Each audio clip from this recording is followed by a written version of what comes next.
마가복음 6장 45절로 52절 말씀 제가 읽겠습니다.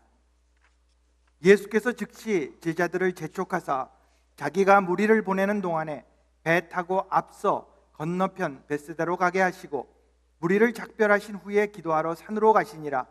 저물매 배는 바다 가운데 있고 예수께서는 홀로 무태에 계시다가 바람이 거스름으로 제자들이 힘겹게 노젓는 것을 보시고 밤 4경쯤에 바다 위로 걸어서 그들에게 오사 지나가려고 하시매 제자들이 그가 바다 위로 걸어오심을 보고 유령인가 하여 소리 지르니 그들이 다 예수를 보고 놀람이라.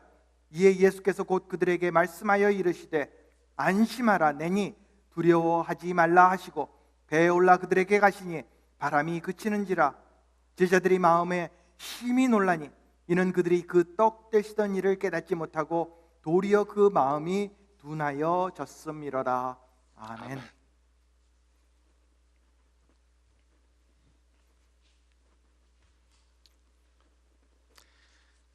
여러분, 오늘 교회에 오신 것을 다시 한번 환영합니다. 오늘 말씀 통해서 큰 은혜 받는 귀한 시간 되시길 바랍니다.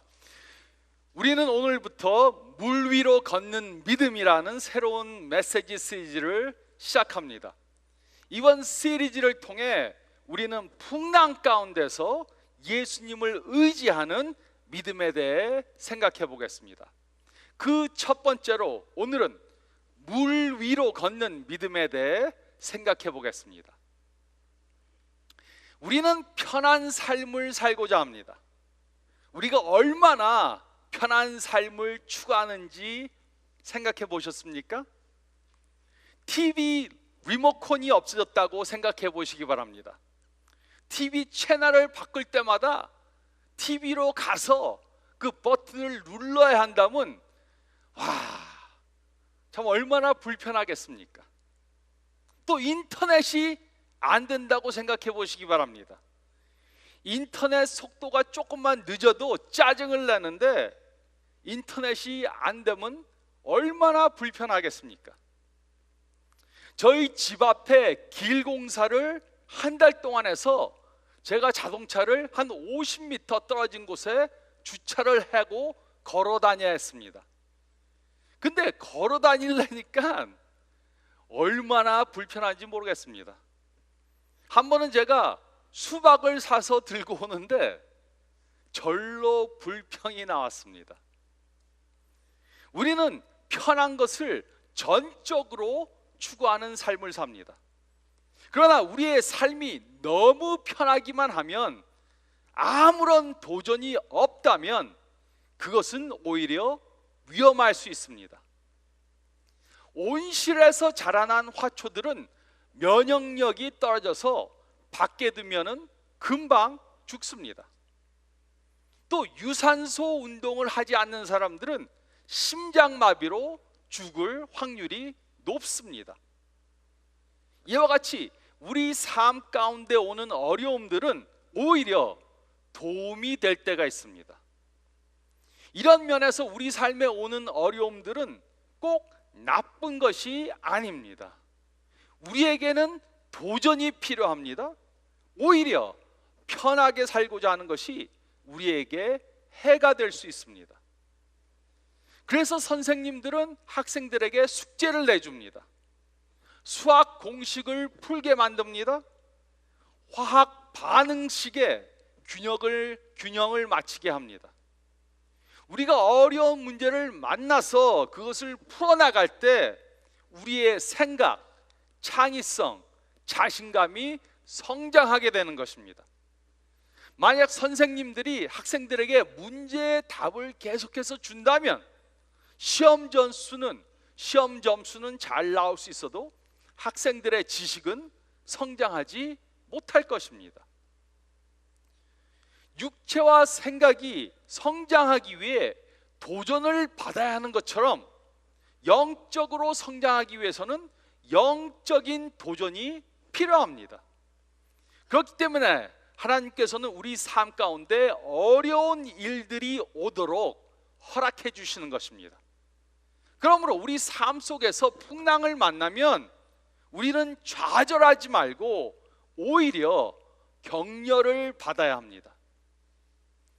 오늘 읽은 말씀을 보면 예수님께서는 제자들을 먼저 배를 태워 보내시고 밤에 홀로 호수를 건너가도록 그렇게 하셨습니다. 그런데 먼저 출발한 제자들이 풍랑을 만났습니다. 물론 이들은 풍랑을 만나는 것을 전혀 원하지 않았을 것입니다. 그러나 이날 풍랑을 만났기 때문에 이들은 매우 중요한 믿음에 대한 교훈들을 배울 수 있었던 것입니다. 우리도 살아가면서 우리를 성장하게 도와주는 풍랑을 만날 수 있습니다. 이럴 때 우리는 그 풍랑을 이기기 위해 하나님을 더욱더 의지하는 믿음을 가져야 합니다. 우리가 풍랑을 통해서 배워야 할 교훈들을 배우고 신앙의 성장을 갖기 위해 우리는 예수님을, 하나님을 더욱더 의지하는 믿음을 가져야 합니다. 첫째로 저희가 읽은 말씀 가운데 45절 말씀을 보면 우리는 그의 전지하심을 믿어야 합니다. 우리는 그의 전지하심을 믿어야 합니다. 45절은 다음과 같이 기록했습니다. 예수께서 즉시 제자들을 재촉하사 자기가 무리를 보내는 동안에 배 타고 앞서 건너편 벳세다로 가게 하시고, 예수님께서는 왜 즉시 제자들을 재촉해서 배를 태워서 건너편 벳세다로 가게 하셨습니까? 이 상황을 이해하기 위해서는 이 사건 바로 전에 무슨 일이 있었는지 이해해야 합니다. 마가복음 6장 14절부터 29절 말씀을 보면 헤롯이 세례 요한의 목을 베어 죽였습니다.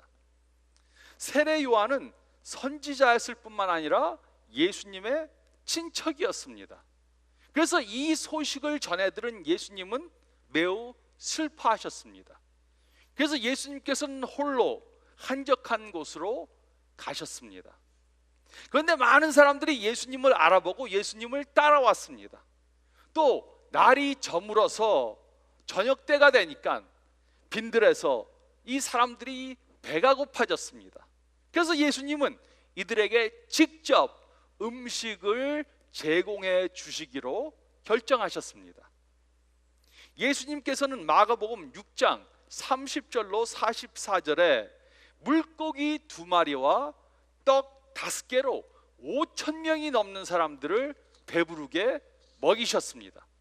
그리고 바로 이 사건 후에 예수님께서는 제자들을 즉시 재촉해서 황급하게 배를 태워서 벳세다로 건너가게 하셨습니다. 그 이유가 무엇입니까? 그 이유는 요한이 말해주고 있습니다. 요한복음 6장 14절 15절은 그 이유를 말해주고 있습니다. 그 사람들이 예수께서 행하신 이 표적을 보고 말하되 이는 참으로 세상에 오실 그 선지자라 하더라. 그러므로 예수께서 그들이 와서 자기를 억지로 붙들어 임금으로 삼으려는 줄 아시고 다시 혼자 산으로 떠나 가시니라. 이 사람들은 기분이 아주 썩 좋아졌습니다. 그 이유는 예수님이 행하시는 기적을 보고 예수님이 하나님이시라는 것을 믿었기 때문이 아니고 물고기와 빵을 먹고 배가 불러서 기분이 좋아졌던 것입니다.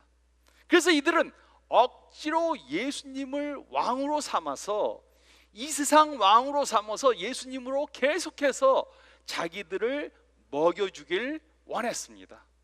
그래서 예수님을 강제로 잡아서 이 세상 왕으로 삼으려고 했던 것입니다. 그래서 예수님께서는 무리를 떠나 혼자 산으로 가셨고 제자들을 즉시 재촉해서 황급히 보내신 것입니다. 예수님께서는 제자들도 그 군중들에게 동요되어서 예수님을 왕으로 삼으려고 하는 것을 막기 위해 그들을 보내신 것입니다. 예수님께서는 제자들의 믿음이 연약한 것을 알았습니다. 세상적으로 생각하는 것을 알았습니다. 그래서 제자들을 밤에 배를 태워 즉시 미리 보내신 것입니다. 제자들은 예수님의 명령에 따라 배에 올랐습니다. 그런데 풍랑을 만났습니다. 이것을 이해하실 수 있습니까? 제자들은 예수님께 불순종한 것이 아닙니다. 예수님께서 하라는 대로 했습니다. 그런데 풍랑을 만났습니다. 예수님께서는 풍랑이 올 것을 아셨습니까? 물론입니다. 그런데 예수님은 왜 제자들을 풍랑이 오는 곳으로 보내셨습니까? 그 이유는 이들에게는 풍랑이 필요했기 때문입니다. 예수님께서는 미래에 되어질 모든 일들을 다 아십니다. 그럼에도 예수님께서는 제자들을 풍랑이 오는 곳으로 보내셨습니다. 왜냐하면 이들에게는 풍랑을 만나는 것이 좋은 것이기 때문입니다. 이들에게는 풍랑이 필요했습니다. 이들은 풍랑을 통해 중요한 교훈을 배울 수 있었던 것입니다. 우리에게도 거친 풍랑이 몰려올 때가 있습니다. 우리는 하나님께서 왜 이런 풍랑들을 허락하셨는지 이해하지 못할 수 있습니다. 그러나 하나님은 그 이유를 아십니다. 하나님께서는 우리가 그 풍랑을 통해 어떠한 교훈을 배워야 될지 아시기 때문에 우리에게 풍랑이 오는 것을 허락해 주시는 것입니다. 그러므로 우리가 풍랑을 만나면 우리는 하나님의 전지하심을 믿어야 합니다. 어떤 사람들은 우리가 하나님을 잘 믿으면 예수님께서 풍랑이 오는 것을 막아줄 것이라고 그렇게 생각합니다. 그러나 오늘 말씀을 비추어 보면 이렇게 믿는 것은 잘못된 생각입니다. 이렇게 잘못 믿고 있는 사람들이 풍랑을 만나면 당황합니다. 예수님의 명령을 따랐습니다. 큰 죄를 범한 것도 없습니다. 그런데 삶의 풍랑을 만났습니다.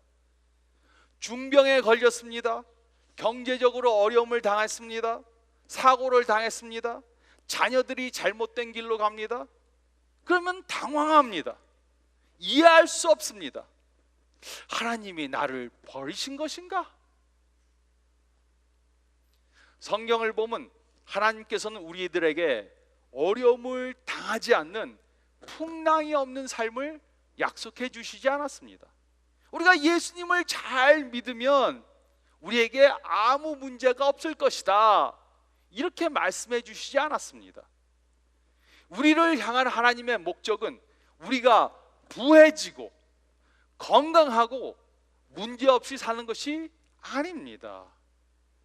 하나님의 우리를 향한 목적은 우리들이 예수님의 형상을 닮아가는 것입니다.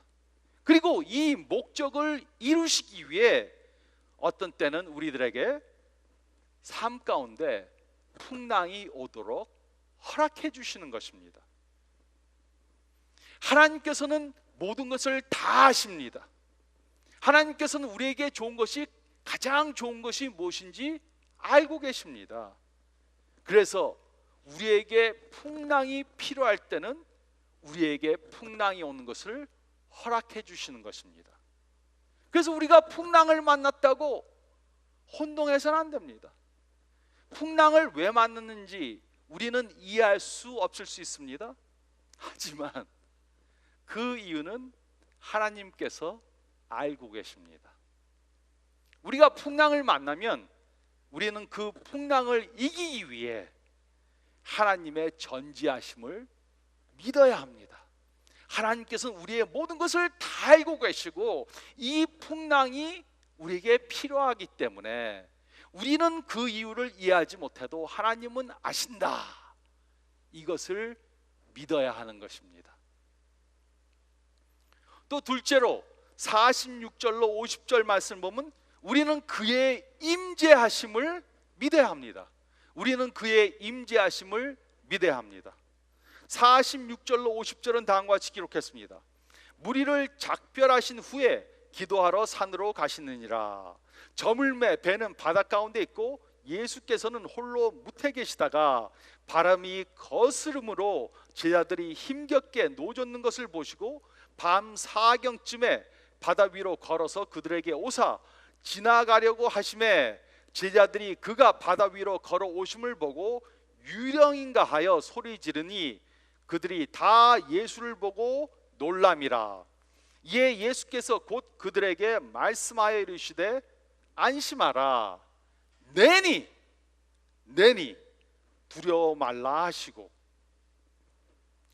예수님께서는 제자들에게 배에 올라 배를 타고 먼저 가게 그렇게 하셨습니다. 그리고 제자들은 예수님의 명령에 순종해서 배를 타고 갔습니다. 그들은 예수님 없이 항해를 시작했습니다. 그러나 그들은 전혀 걱정하지 않았습니다. 베드로와 또 다른 제자들은 어부들이었기 때문에 항해하는 것에 익숙해 있었습니다. 그런데 이번에는 상황이 틀렸습니다. 폭풍이 몰아쳐 왔습니다. 거센 바람이 불고 높은 파도가 몰아쳐 왔습니다. 그들은 더 이상 배를 조종할 수 없게 되었습니다. 그래서 죽을 거라고 생각하고 두려워졌습니다. 제자들이 파도와 싸우는 동안 예수님께서는 무엇을 하고 계셨습니까? 첫째로 예수님께서는 기도하셨습니다. 예수님께서는 자신과 그 제자들을 위해 기도하셨을 것입니다. 또 둘째로 예수님께서는 제자들을 보고 계셨습니다. 예수님께서는 제자들이 어떤 어려움을 당하는지 그 산 위에서 그 호수를 보시면서 제자들이 힘겹게 노젓고 있는 것을 보시고 계셨습니다. 또 셋째로 예수님께서는 제자들을 향해 물 위로 걸어 오셨습니다. 예수님께서는 결코 그들로부터 멀리 떨어져 계셨던 것이 절대로 아니었습니다. 제자들은 매우 지쳐 있었습니다. 죽을지 모른다는 두려움에 쌓여 있었습니다.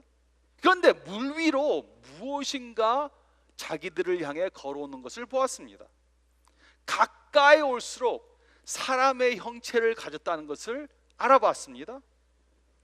한번 생각해 보시기 바랍니다. 이때 제자들에게 가장 필요한 사람은 바로 예수님이었습니다.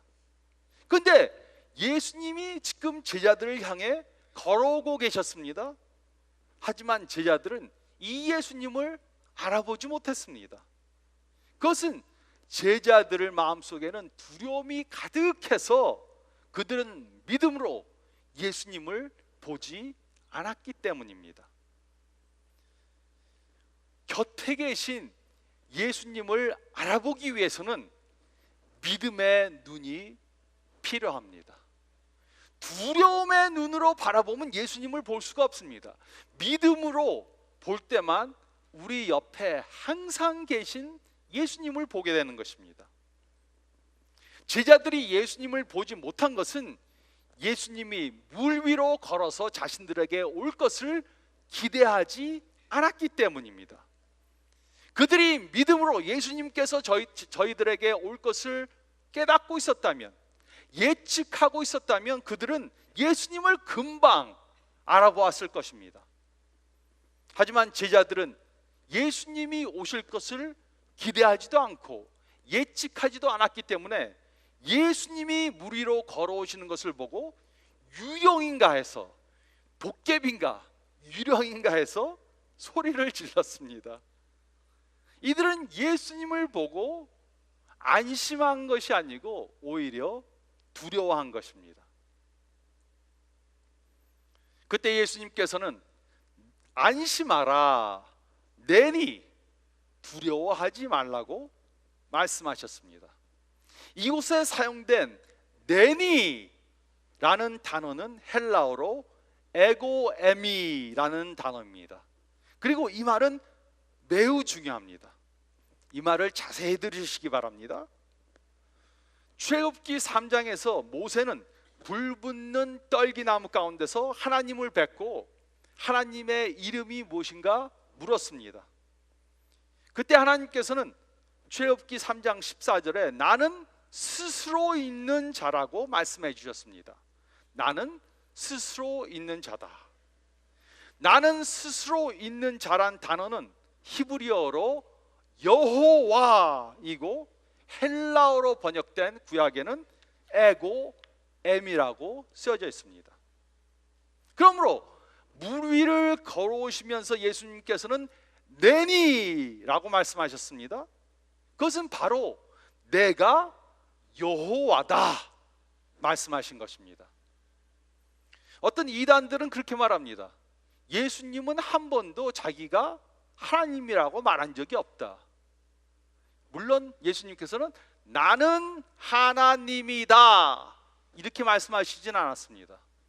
하지만 예수님께서는 이곳에서도 그렇고 다른 곳에서도 나는 여호와다 이렇게 말씀하신 것입니다. 에고 에미 헬라어로는, 히브리어는 저호바, 여호와, 야훼 이렇게 말하시면서 예수님께서는 나는 여호와고 여호와 하나님이 너희와 함께함으로 두려워하지 말라 말씀하신 것입니다. 즉 예수님께서 제자들에게 여호와 하나님께서 그들과 함께 하신다는 것을 말씀해 주신 것입니다. 하지만 이 제자들은 이 사실을 깨닫지 못했습니다.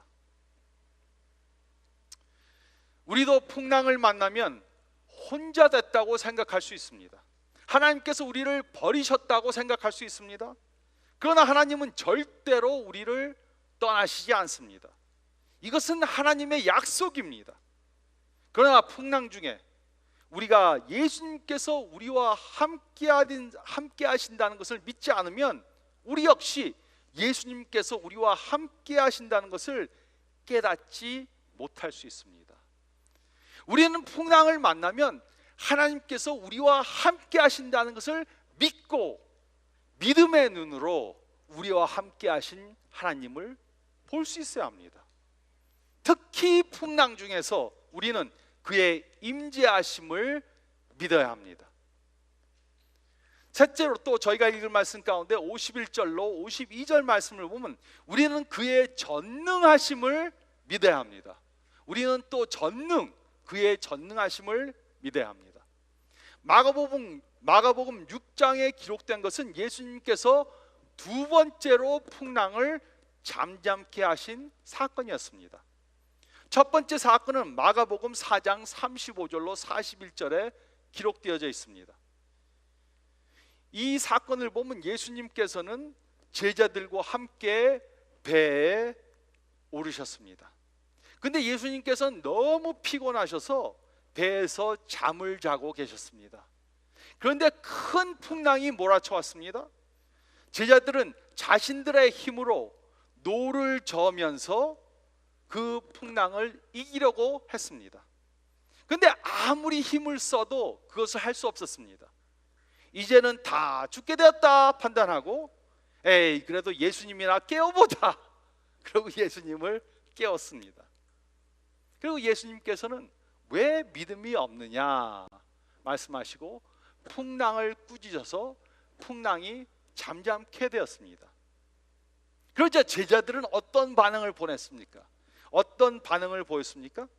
마가복음 4장 40절로 41절은 다음과 같이 기록했습니다. 이에 제자들에게 이르시되 어찌하여 이렇게 무서워하느냐 너희가 어찌 믿음이 없느냐 하시니 그들이 심히 두려워하여 서로 말하되 그가 누구이기에 바람과 바다도 순종하는가 하였더라. 이들은 예수님에 대한 믿음이 없었기 때문에 예수님이 바다를 잠잠케 하시자 오히려 두려워했습니다. 도대체 이분이 누구야? 이렇게 서로 물은 것입니다.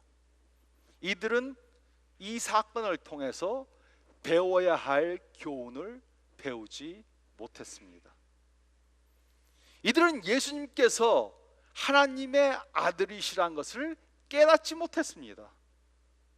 그래서 예수님께서는 다시 한번 풍랑이 오는 것을 허락하신 것입니다.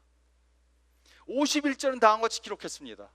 배에 올라 그들에게 가시니 바람이 그치는지라 제자들이 마음에 심히 놀라니. 예수님이 배 위에 오르시자 바람이 뚝 그쳤습니다.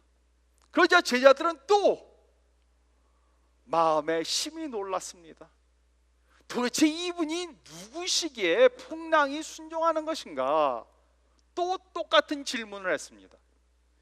이들은 예수님께서 첫 번째 풍랑을 잠잠케 하신 것을 경험한 후에도 예수님이 하나님의 아들이라는 것을 믿지 못했습니다. 그래서 이들은 첫 번째와 똑같은 반응을 한 것입니다. 52절은 다음과 같이 기록했습니다. 이는 그들이 그 떡 떼시던 일을 깨닫지 못하고 도리어 그 마음이 둔하여 졌음이니라. 이곳에서 둔했다는 것은 영적으로 무뎠다는 것을 의미합니다.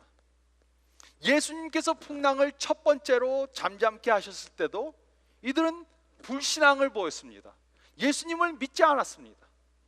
그리고 예수님께서 풍랑을 두 번째 잠잠케 하셨을 때도 이들은 불신앙을 보였습니다.